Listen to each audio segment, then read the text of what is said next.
Cargo तैयारा गहरे समंदर में कहीं गिर गया। मलबा तो मिल चुका है जहाज का, लेकिन ब्लैक बॉक्स जो कि अब तक तलाश नहीं किया जा सका। दो मेन कंपोनेंट्स होते हैं, एक को हम कहते हैं कॉकपिट वॉइस रिकॉर्डर और एक को हम कहते हैं DFDR या FDR। इनमें सारी इंफॉर्मेशन रिकॉर्ड हुई भी होती है लम्हा ब लम्हा। अंधेरी रात में अगर सिस्टम खराब हो जाए तो पायलट्स को फिजिकली हॉरिजॉन का नहीं पता चलता, उनको ये नहीं पता चलता मेरा जहाज ऊपर जा रहा है, नीचे जा रहा है, मैं राइट जा रहा हूँ, लेफ्ट जा रहा हूँ, मेरी पोजीशन क्या है। ये लोकेट करना और फिर रिकवर करना ये बहुत बड़ा फाइनेंशियल चैलेंज है। समंदर की तह में चला गया होगा, इसको लोकेट करना कुछ दिनों के बाद मुमकिन नहीं रहेगा। मंगल की शब यानी रात गए एक इत्तला आई थी कि एक कार्गो तैयारा जो है वो गहरे समंदर में कहीं गिर गया, और फिर बाद में उसका तयन भी कर लिया गया कि उर्मारा जो कि बलूचिस्तान का एक साहिली मकाम है, वहाँ पर गहरे समंदर में वो गिरा। और उसके बाद जो है वो तलाश और बचाव का ऑपरेशन हमने देखा कि शुरू किया गया। और उस तनाजुर में जो है काविशें अभी भी जारी है पाकिस्तान एयरफोर्स की जानिब से, पाकिस्तान नेवी की जानिब से, इसके अलावा मेरी टाइम सिक्योरिटी एजेंसी की जानिब से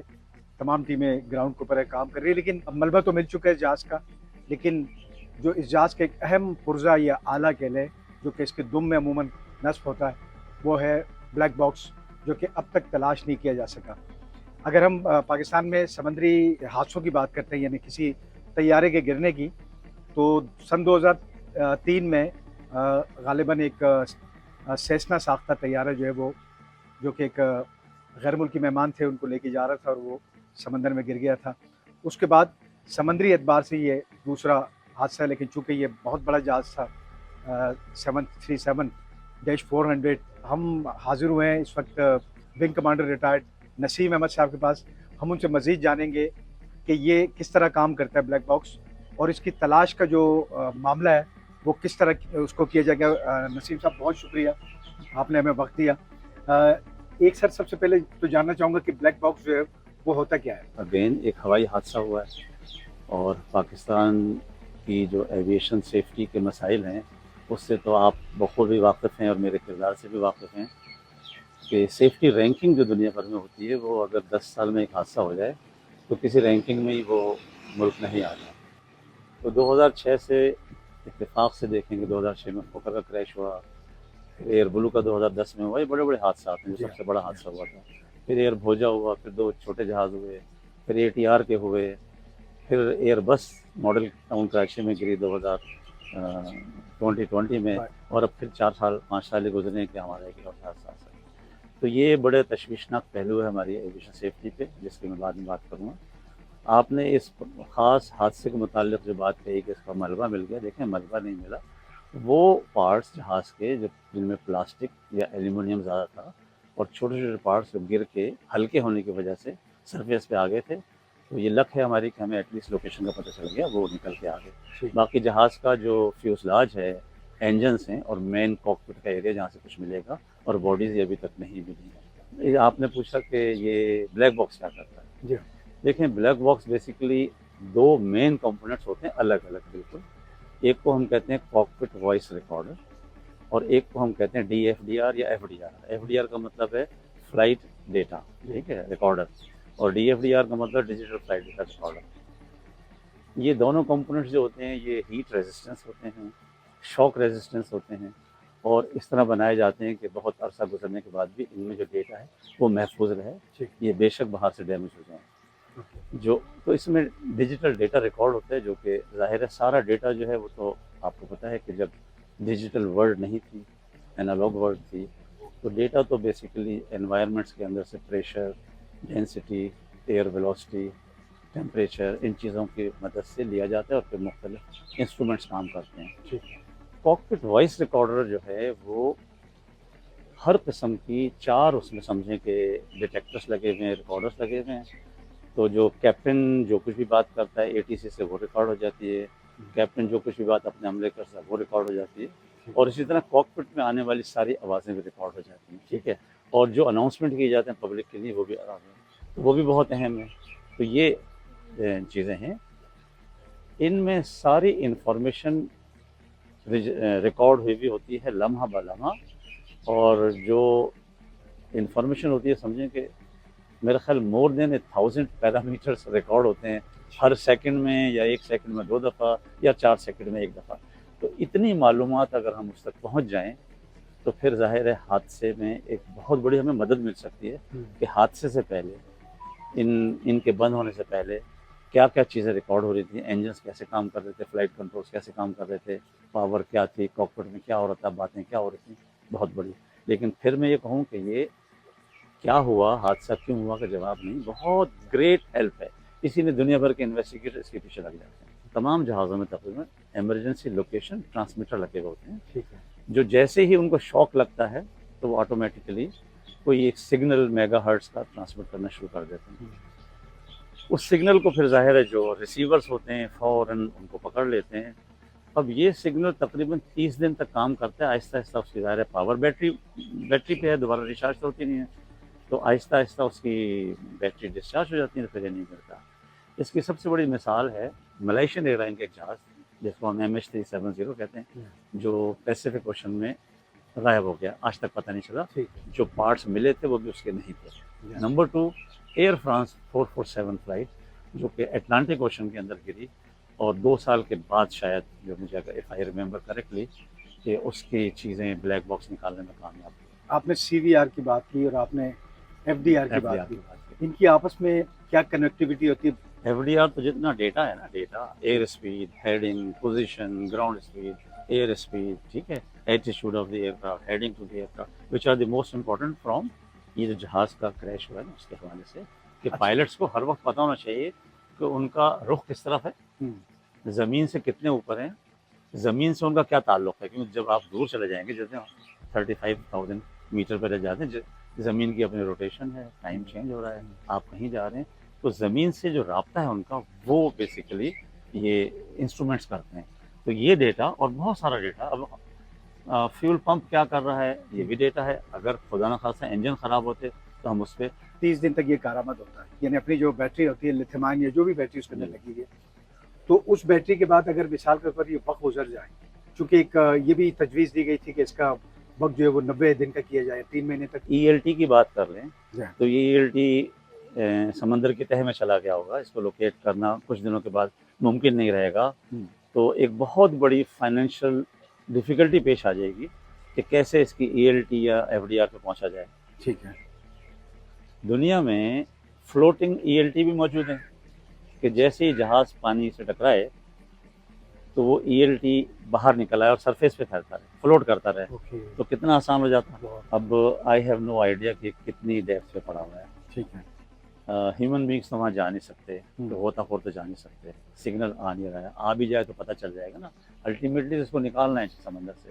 निकालने के लिए अब नई टेक्निक्स हैं, इम्प्रूव्ड सोनार हैं। सोनार कुछ भी नहीं है, साउंड वेव्स भेजेंगे, वो किसी मेटल से टकरा के वापस आएंगे, उनको अंदाज़ा होगा कि यहाँ पर एक क्लस्टर है मेटल्स का, वरना मेटल तो कोई भी पड़ा हो सकता है, किसी शिप का हल भी पड़ा हो सकता है। तो टेक्निक्स हैं, उसको एनालाइज करेंगे, पहले मैपिंग करेंगे, बहुत अल्टीमेटली इस काबिल होंगे, लोकेट कर लेंगे, फिर टेक्निक्स अपनाएंगे, कॉन्ट्रैक्ट करेंगे अच्छी कंपनी से जिनका काम है, जिन्हें तजर्बा है, वो अल्टीमेटली इसको बाहर निकालेंगे। ठीक है, लेकिन ये लोकेट करना और फिर रिकवर करना, ये बहुत बड़ा फाइनेंशियल चैलेंज है। ब्लैक बॉक्स को इंतहाई जो यानी बर्दाश्त करने की जो सलाहियत होती है इसकी, वो किस मरहले के तहत तैयार किया जाता है? देखें, सबसे बड़ी बात तो जहाज़ का क्रैश होता है, शॉक मिलता है, फिजिकल शॉक, टकराना, टूटना, तो इसकी बाहर की बॉडी इतनी सख्त बनाई गई है कि वो बड़े से बड़े शॉक को बर्दाश्त कर सकती है। इन टर्म्स ऑफ जीज मैं आपको नहीं बता सकता, उसको आम पब्लिक को फर्क नहीं पड़ेगा, ये बड़े से बड़ा शॉक बर्दाश्त कर सकती है, नंबर 1। देन अगर इसके जहाज़ पे शॉक होता है, जहाज़ को, जहाज़ में आग लगती है, अमूमन जहाज़ में फ्यूल होता है, आग लगती है, तो ये बड़ी से बड़ी आग भी बर्दाश्त कर सकती है। तो 2 बड़ी चीज़ें बर्दाश्त कर लेती है। और डेटा जो है, जैसे ही उसका इलेक्ट्रिकल कनेक्शन टूटते हैं ना, तो डेटा तो वैसे ही महफूज है। ऐसा हुआ है कि ब्लैक बॉक्स जो है वो इंतहाई शदीद किसी हालात का शिकार हुआ और जिसकी वजह से उसका डेटा जो है वो जुज़वी या मुकम्मल तौर पर जो मुतासिर हुआ? नहीं, मैंने बहुत दफ़ा फ्रांस, UK, अमेरिका में फ्लाइट डेटा रिकॉर्डर्स की डेटा रिकवर किया है, तो मेरी तजर्बे में ऐसा नहीं हुआ कभी भी। बहुत शदीद ज़ख्मी, मतलब तबाहशुदा हालत में भी डेटा निकल आता है। तो सर एक और चीज़ फरमा दें कि ब्लैक बॉक्स जब लेबॉर्ट्री में जाता है, इसको डिकोड करने का जो मरहला होता है, वो किन मराइल पर मुश्तमिल होता है और बेसिकली वो किस तरह चीज़ें सारी? देखें, जो डैमेज्ड FDR होता है, सर्विसेबल FDR से तो हर मुल्क में आजकल लैपटॉप में सॉफ्टवेयर पड़े हुए हैं, और जब जहाज़ हवा में उड़ रहे होते हैं जब भी वो कुछ डेटा रिलीज़ कर सकते हैं, ताकि हादसे की सूरत में डेटा लॉस ही ना हो, ठीक है, तो वो डेटा रिलीज़ कर रहे होते हैं, ग्राउंड पे आ रहा होता है। ठीक है। लेकिन इस डेटे को रिकवर करने का एक सबसे बड़ा असूल है ट्रांसपेरेंसी एंड ईमानदारी। तो हादसे के बाद इसमें इंटरेस्टेड पार्टीज होती हैं, मैं उनको इन टर्म्स ऑफ प्रायोरिटी बता दूं। सबसे पहला जो इसका ओनर होता है वो होता है स्टेट ऑफ रजिस्ट्री। तो ये जहाज़ पाकिस्तान में रजिस्टर था, तो इसका DFDR स्टेट की जो इन्वेस्टिगेशन एजेंसी है वो रिकवर, जब भी रिकवर होगा उनके पास आ जाएगा। वो इसको लेके ऐसी जगह पे जहाँ बोइंग भी सेटिस्फाइड हो एटलीस्ट, और NTS भी, और भी कोई ऑपरेटर जो भी है K2, ये सारे लोग जाएंगे, एक लैब में बैठेंगे और वहाँ एक्सपर्ट ब्रीफ करेगा कि देखिए मैंने अब ये किया है, उसकी मुकम्मल वीडियो बनती रहेगी, और हर मरहले पे वो सबसे राय लेगा। लेकिन डेटा तो 01010001 है, उस डेटे को वो एक इंग्लिश लैंग्वेज में कन्वर्ट करेगा, ग्राफ्स में कन्वर्ट करेगा, ताकि जो लोग जा रहे हैं, K2 का नुमाइंदा जा रहा है, पाकिस्तान एविएशन से लोग जा रहे हैं, ये उस डेटा को पढ़ना ना उनका काम है, ना उनकी एक्सपर्टीज है, वो उस लैंग्वेज उस फॉर्मेट में आए। 100% ना सही, लेकिन इसका एक कलीदी रोल है ब्लैक बॉक्स का।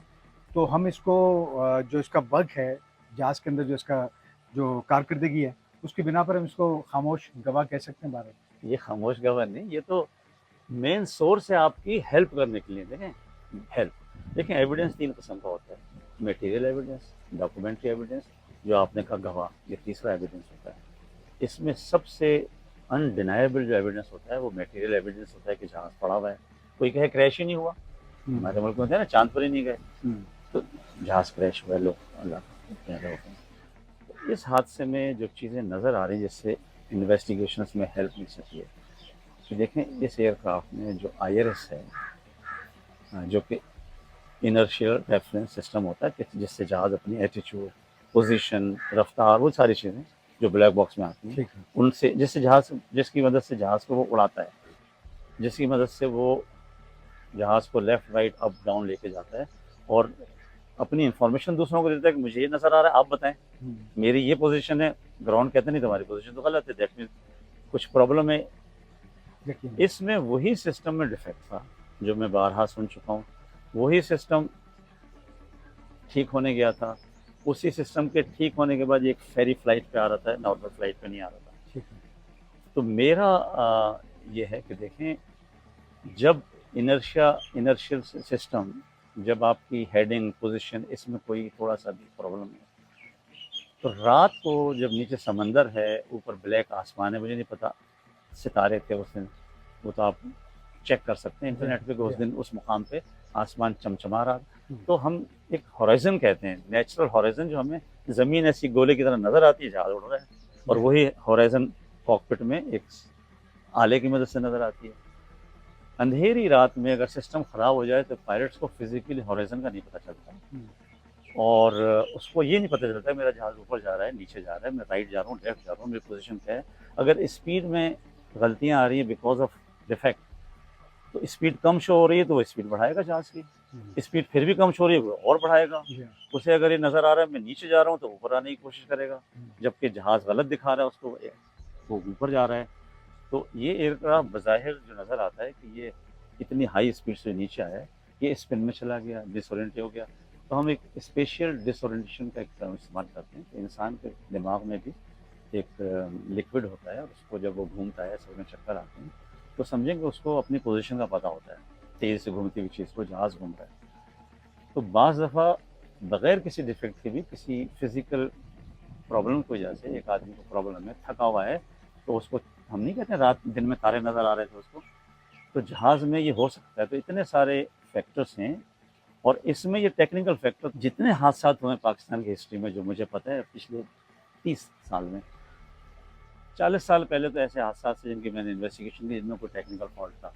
अब आपको किसी जहाज़ में जो हुए हैं कहीं भी टेक्निकल फॉल्ट नज़र नहीं आया। पायलट्स की ट्रेनिंग होती है इमरजेंसी हैंडलिंग की, सबसे बंद जहाज़ को उड़ाना, बाकी किताबों को देखना, ठीक है उनकी है कि जब इमरजेंसीज आए जी हाँ। तो क्या करना है। तो ये भी एक सीरियस इमरजेंसी होती है, डिसओरिएंटेशन, आपको पता नहीं चल रहा है, हालात आपको कुछ और दिखा रहे हैं, हकीकत में कुछ और है, इससे आपने हैंडल कैसे करना है। तो इसमें आती है CRM, कॉकपिट रिसोर्स मैनेजमेंट, के पांचों आदमी मिलकर क्या करें, सेफ्टी मैनेजमेंट सिस्टम, जिसकी वजह से, जिसकी वीकनेस की वजह से आप पे पाबंदी लगी थी 6 साल बाद, 8 साल बाद आई डोंट नो, पाबंदी हटी है।